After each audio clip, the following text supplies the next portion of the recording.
Graças a Deus. Louvado seja o nome do nosso Senhor e Salvador Jesus Cristo. Amém? Antes de mais nada, como de costume, quero agradecer a todos os meus líderes e pastores por essa oportunidade.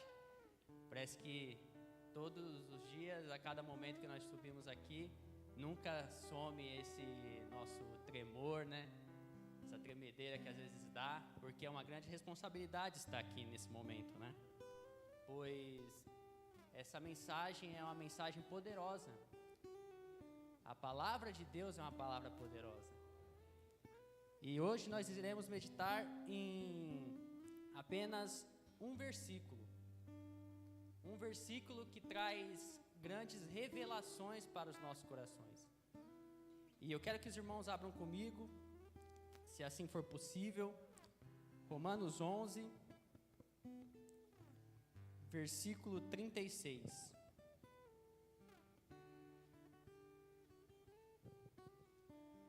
Versículo muito conhecido pelos irmãos.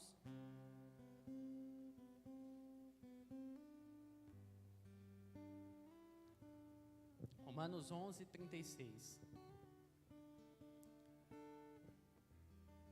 E vai estar escrito assim. Romanos 11, 36. Pois dele, por ele e para ele são todas as coisas. A ele seja a glória para sempre. Amém. Em outras traduções, porque dele, por ele e para ele são todas as coisas. Pode se assentar, meus irmãos.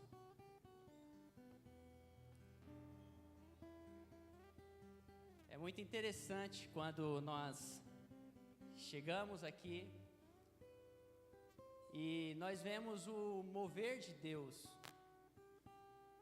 fazendo para que nós venhamos entender a todo momento o que Ele quer nos dizer.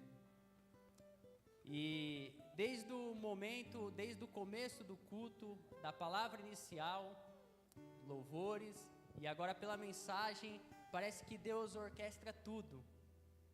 Tudo que Ele faz é perfeito. Tudo que Ele quer passar é perfeito.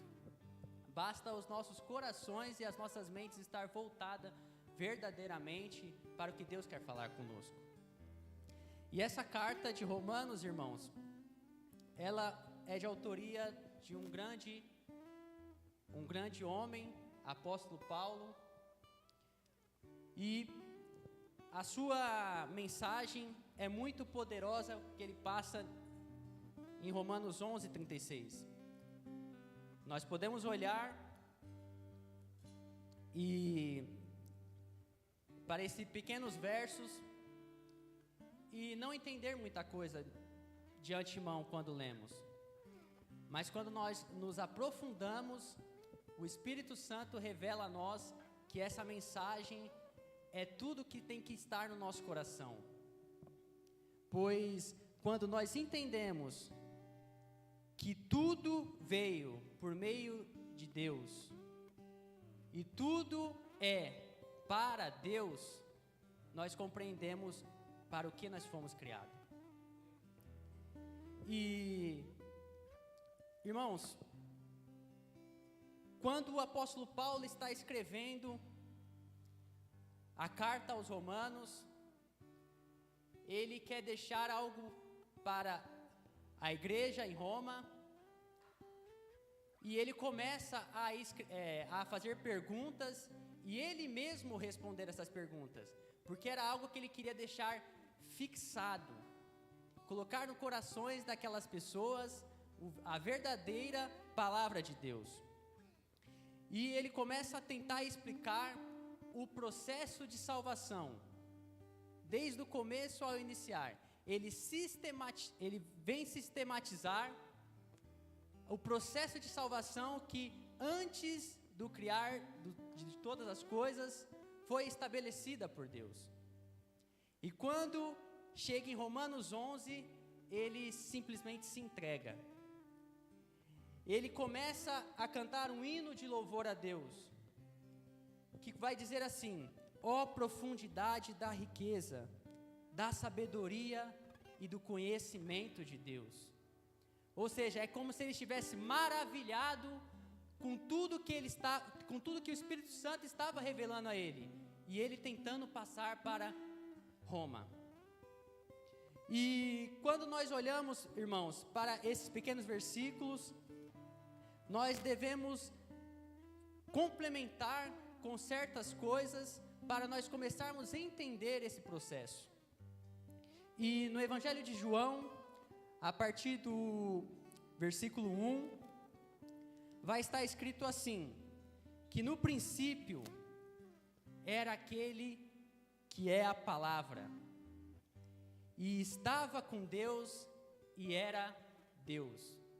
Ou seja, antes da criação do mundo, a Trindade se fazia presente. Deus Pai, Deus Filho, Deus Espírito. E muitos hoje em dia tentam explicar, por meio de teorias, que o mundo foi criado pelo Big Bang. Mas, irmãos, do nada, tudo se fazer é impossível. Somente um ser fora da caixinha, dos nossos pensamentos, só um ser fora do universo poderia fazer essa obra grandiosa. Então, por meio de sua palavra, ele começa a criar o universo, e cria céus e terra, e cria as estrelas, lua, luminares, cria mares, cria os peixes, cria aves e o ser humano.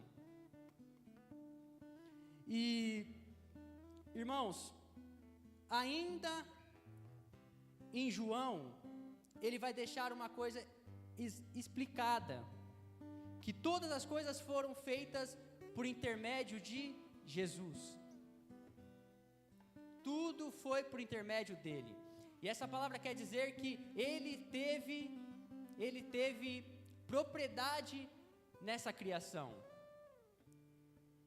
E quando nós entendemos isso, nós compreendemos que tanto as coisas criadas como o processo de salvação, antes de todas as coisas, pela palavra de Deus for criada, ele já estava estabelecendo, ele já tinha estabelecido.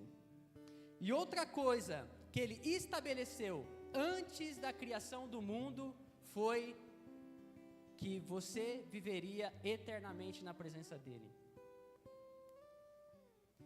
Ele simplesmente, antes de criar todas as coisas, olhou para nós, pela sua infinita sabedoria, pela sua presciência, viu que nós iríamos louvá-lo quando conhecêssemos e estabeleceu e nos predestinou para vivermos santos e irrepreensíveis na sua presença.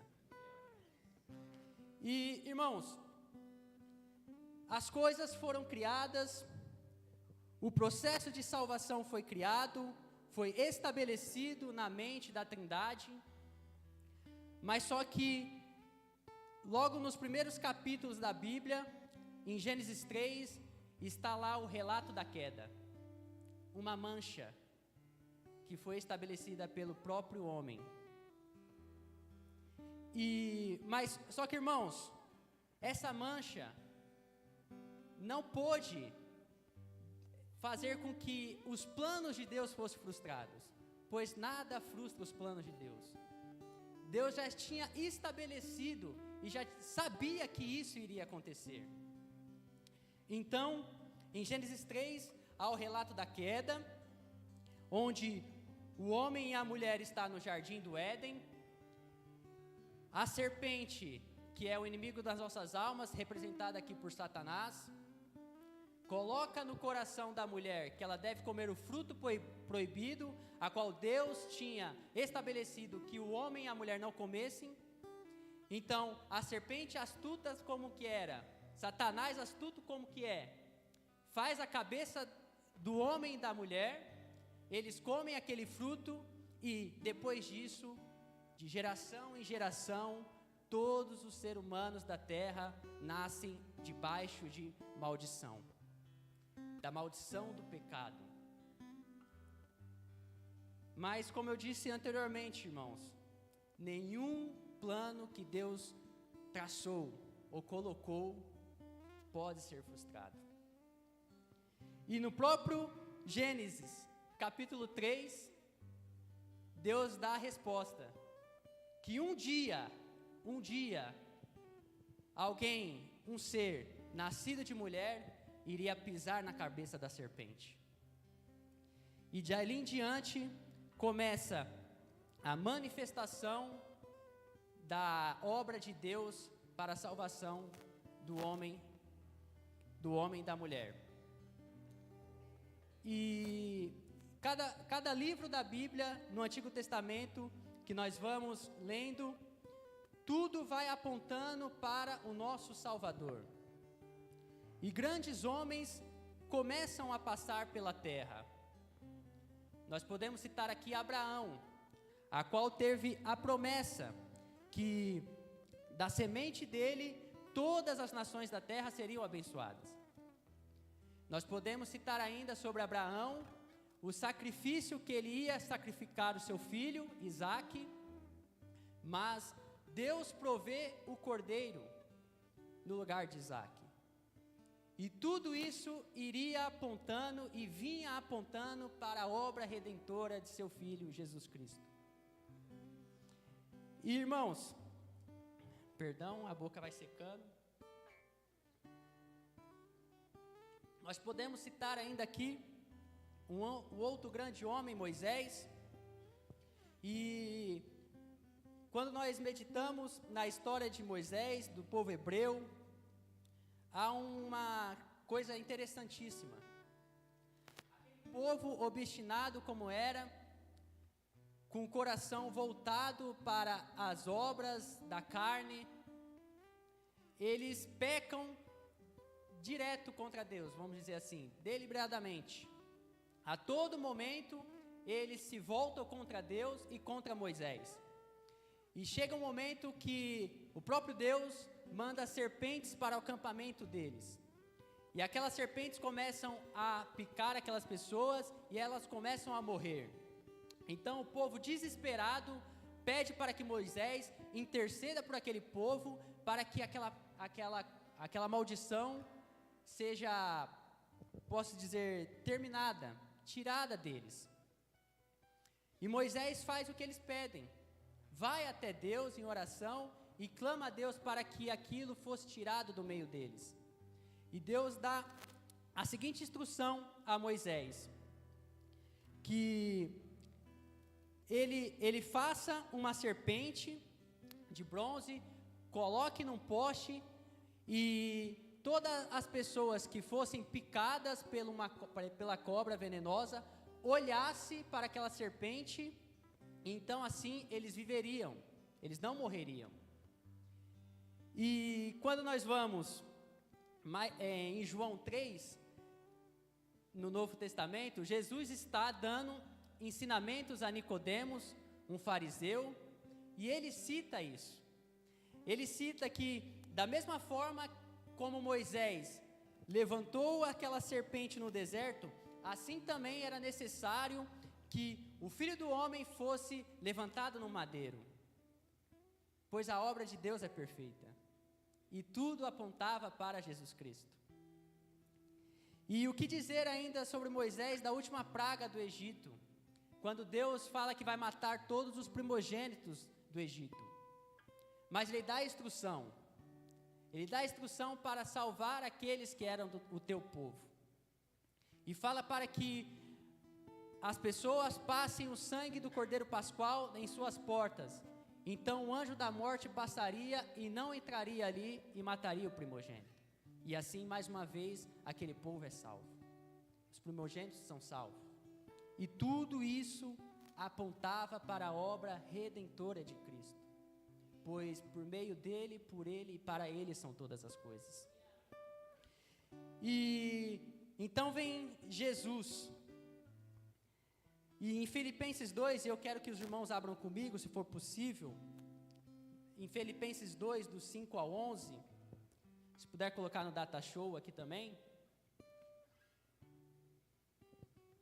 Filipenses 2, do versículo 5 ao versículo 11, vai estar escrito assim, eu vou ler no Data Show.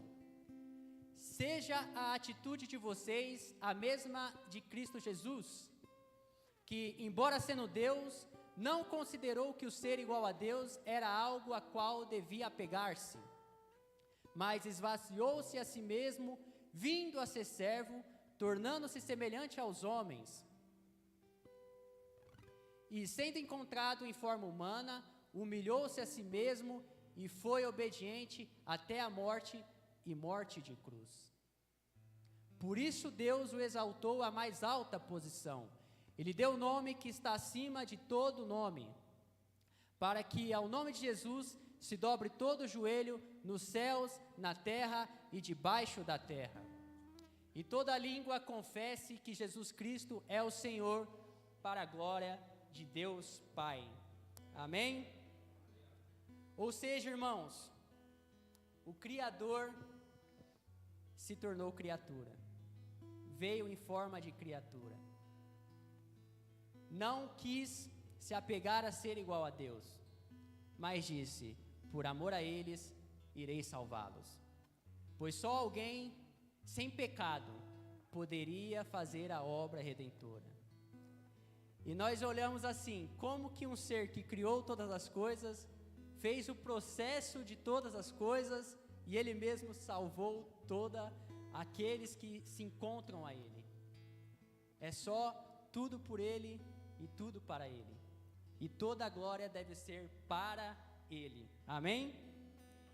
E quando Jesus está no madeiro, irmãos, e essa é fascinante.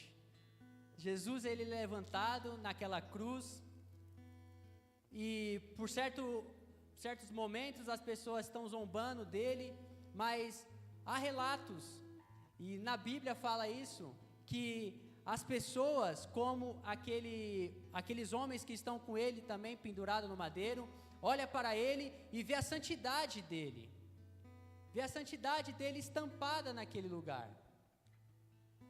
O romano, aquele romano que estava embaixo dele, vê aquelas coisas e fala, verdadeiramente esse é o Filho de Deus. E a criação explana isso também, pois em Mateus 27 vai estar escrito que trevas cobriam aquele lugar, ou seja, é como se o sol falasse, eu não vou brilhar mais, pois meu Criador está no madeiro, e a terra estremece, ou seja, é como se a terra estivesse mostrando que ela estava em prantos e lamentos, e Jesus entregando o seu Espírito, dizendo, está consumado, entrega o seu Espírito, e vai às profundezas do Hades, buscar também o que era seu, pois lá existia um lugar chamado Seio de Abraão, e todos aqueles que aguardavam o Messias e estavam naquele lugar, foram transportados do Hades para o terceiro céu. Mas o mais interessante, irmãos, é que quando eu estava meditando nessas coisas, Deus me fez lembrar de uma passagem. Ele entrega o seu Espírito, no terceiro dia ele ressuscita, e aí nós vamos para Salmo 24, que diz assim, abram-se, ó portais, abram-se, ó portas antigas, para que entre o Rei da Glória. Quem é o Rei da Glória? Perguntam. O Senhor forte e valente, o Senhor valente nas guerras, ou seja, a redenção de tudo, a redenção de todas as coisas, foi concluída pelo plano perfeito de Deus, e dali em diante, o homem estar em paz com Deus, para todos aqueles que aceitam Cristo Jesus em suas vidas. De amaldiçoados, agora somos adotados como filhos. De amaldiçoados e fora da presença de Deus, agora nós podemos se achegar a Deus. Irmãos, tudo originou dele. Todo o processo de todas as coisas é para ele. E tudo voltará para ele.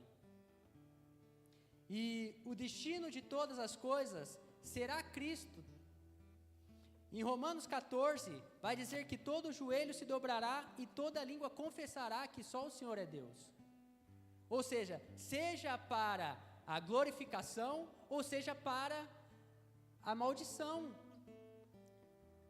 Pois em Mateus 7 vai estar escrito que muitos naquele dia dirão: Senhor, Senhor, em Teu nome efetuamos muitos milagres, em Teu nome profetizamos, em Teu nome falamos para as pessoas, mas Deus vai dizer: afastes de mim, pois eu não os conheço, pois só Deus conhece o coração do homem, pois só Deus consegue entrar nas profundezas dos pensamentos dos homens. E nós olhamos ainda, irmãos, que muitos irão para a condenação, muitos dobrarão seus joelhos e irão para a condenação, mas aquele que se permanecer fiel irá para a eternidade com Deus. Pois hoje nós podemos buscar isso, buscar em Deus o plano perfeito que Ele tinha traçado para as nossas vidas. E em Romanos 8, irmãos, vai estar escrito que o apóstolo Paulo estava convencido que daquele instante em diante, nem morte, nem vida, nem anjos, nem demônios, nem o presente, nem o futuro, nem quaisquer poderes, nem altura, nem profundidade, nem qualquer outra coisa na criação será capaz de separar do amor de Deus que está em Cristo Jesus. Separar o amor de Deus que está em nossas vidas, se assim o adoramos e glorificamos o Teu nome. Ou seja, irmãos, os planos de Deus novamente não podem ser frustrados. E o plano de salvação para as nossas vidas foi traçada por Deus. É um plano perfeito. É um plano perfeito.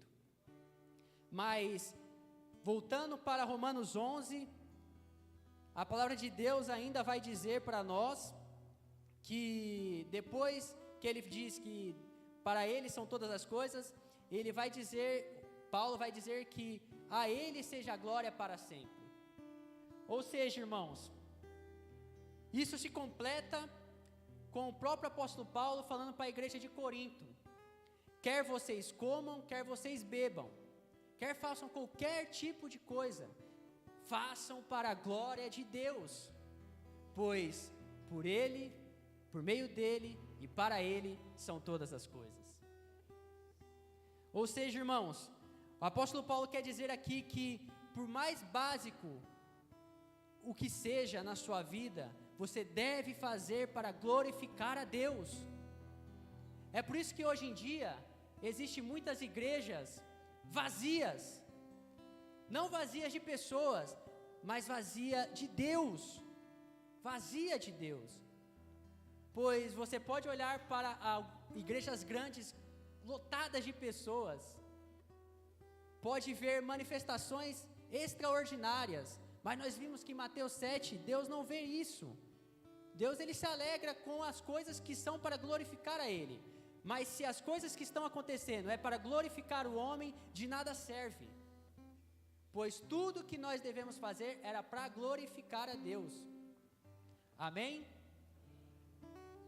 Então, irmãos, nós só podemos fazer isso, nós só podemos glorificar a Deus se nós estivermos também enxertados nele. E Deus escolheu a sua igreja para ser a sua noiva. Jesus é o cabeça e nós somos o membro. Ou seja, não adianta você falar que glorifica a Deus se você não estiver enxertado na igreja, se você não estiver fazendo a obra dele para a glorificação dele. Você não pode achar que por meio do seu braço, por meio das suas forças, você conseguirá fazer algo, pois tudo é de Deus e tudo é para Deus. É Ele que colocou a salvação em nossos corações. É Ele que move as nossas vidas. É Ele que num dia de sexta-feira, muitas pessoas estão saindo para balada, estão indo para bares, mas foi Ele que te trouxe aqui, pois a obra é dEle. E quando nós entendemos isso, parece que sai um peso de nossas almas. Parece que sai um peso de nossas almas porque nós entendemos que, como Ele é perfeito, tudo será perfeito também, para a glória dEle. Ou seja, irmãos, nós passamos coisas nessa terra que às vezes tiram o nosso foco. Nós passamos coisas nessa vida que às vezes desvirtua os nossos olhares e os nossos pensamentos. Mas quando nós pensamos que nós adoramos um Deus poderoso, vivo e verdadeiro, e que nós fomos nascidos para glorificar o Teu nome, nós simplesmente nos alegramos novamente.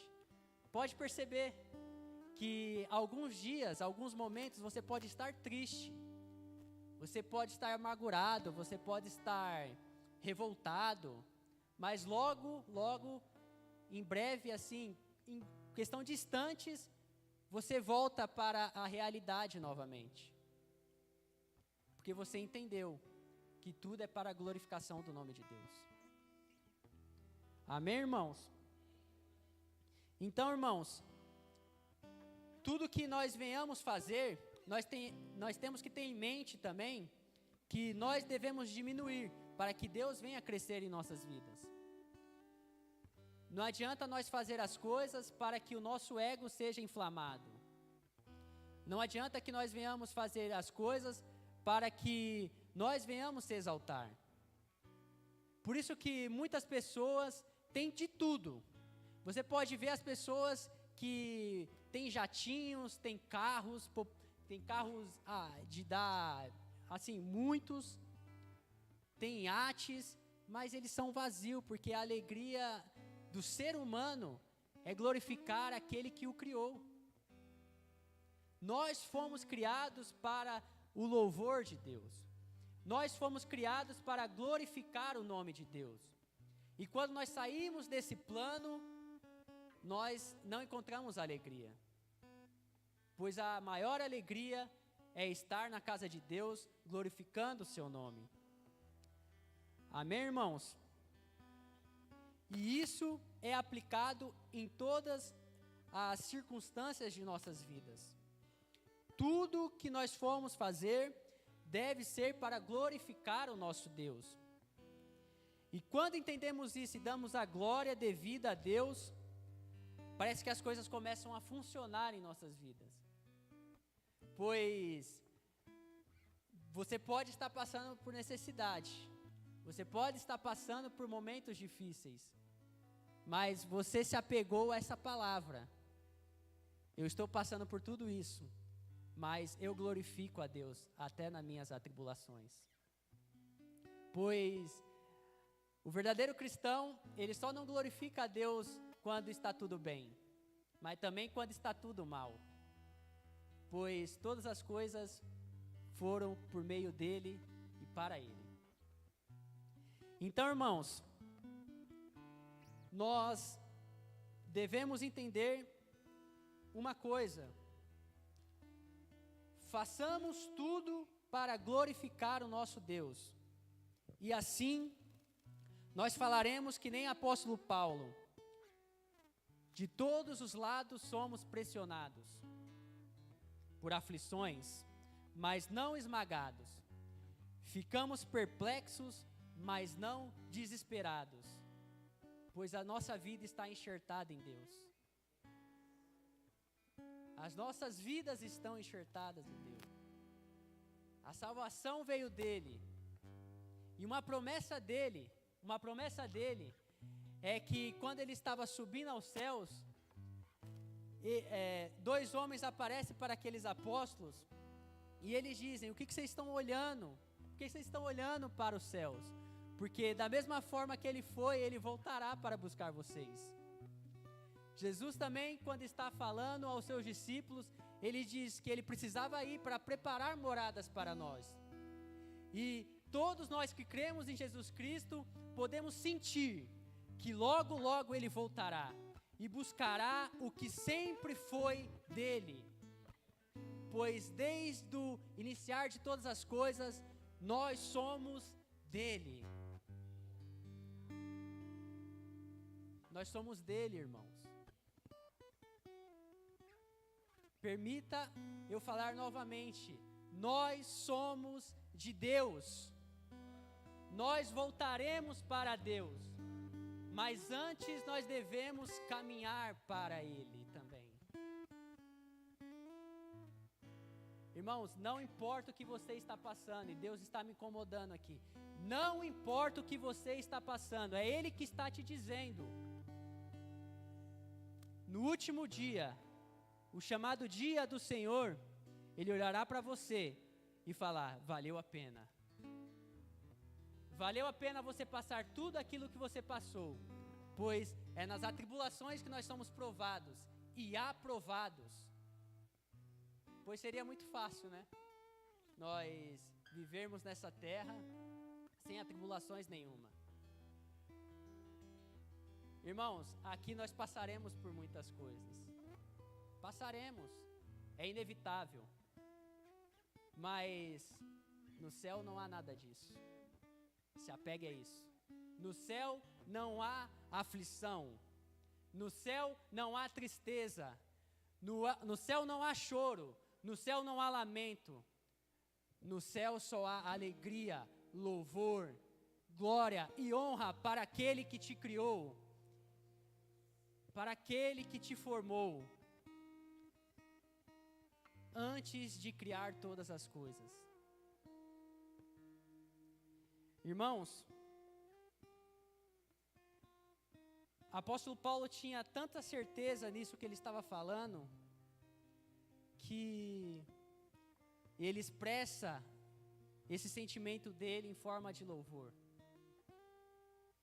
Ele expressa esse sentimento e essa maravilhosidade que ele viu no plano de salvação de Deus, pois ele entendeu que tudo aquilo que o apóstolo Paulo passou por muitas coisas, que tudo aquilo que ele poderia estar enfrentando naquele momento, não era nada para ele, comparado ao que ele iria ter em Deus. Irmãos, tenha certeza disso, pois aqui foi ministrado a criação de Deus, o trabalhar de Deus na história e o plano que Ele deu a nós, o plano de salvação dEle para as nossas vidas. Um Deus todo-poderoso que criou todas as coisas e é o nosso Pai. É aquele que cuida de nós a todo momento. É aquele que cuida de nós em nossas aflições, em nosso dia a dia. Mas o que importa, irmãos, e eu não quero dizer aqui para você que a partir de agora em diante a sua vida irá de vento em polpa, que de agora em diante a sua vida será um mar de rosas, pois se estamos aqui e somos verdadeiros cristãos, nós passaremos por muitas coisas, mas se apegando à palavra de Deus, nós venceremos tudo isso, por Deus. Irmãos, eu chamo o Ministério de Louvor aqui, se for possível, se não for pedir demais. E findar já da mensagem, foi o que Deus colocou no meu coração para passar para a igreja, que todas as coisas, irmãos, coloque isso no seu coração, todas as coisas veio por meio de Deus. As coisas que enfrentamos, aquilo que passamos, todo o processo é por Ele também. Mas no final de todas as coisas, tudo voltará para Ele também. porque dele fomos criados, por ele vivemos e para ele voltaremos. E para finalizar, irmãos, eu quero que os irmãos abram comigo Romanos 8. Romanos 8.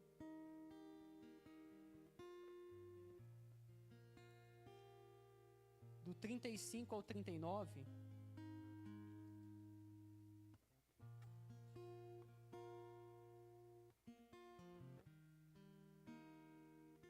Vai estar escrito aqui. Se apegue a isso, irmãos. Quem nos separará do amor de Cristo?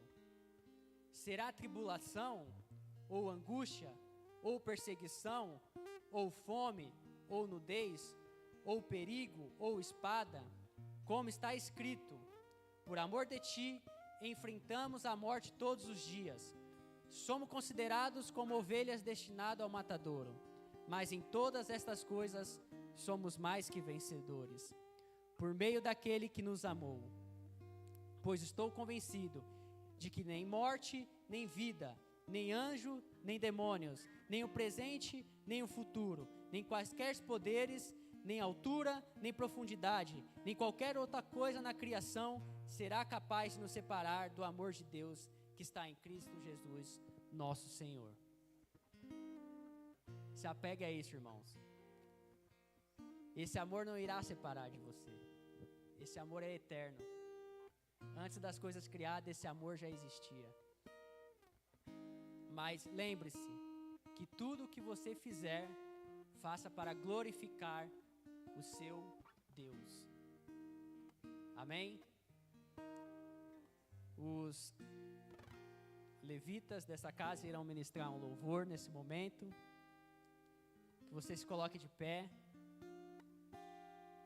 Que você que meditou nessa palavra nessa noite, que você que sentiu o Espírito Santo falar contigo nessa noite, que você simplesmente se entregue a esse amor, se entregue a esse amor que é eterno, se entregue a esse Deus Todo-Poderoso, pois Ele te salvou. Você não está aqui por acaso. Você pode estar passando por um momento extremamente difícil, mas se apegue a isso. Deus está contigo. Deus está em todas as coisas. Deus está cooperando, tudo está cooperando para o seu bem. Deus está fazendo isso na sua vida. Irmãos, não se esqueça, pois dele, por ele e para ele são todas as coisas. Amém? Que você louve a Deus agora nesse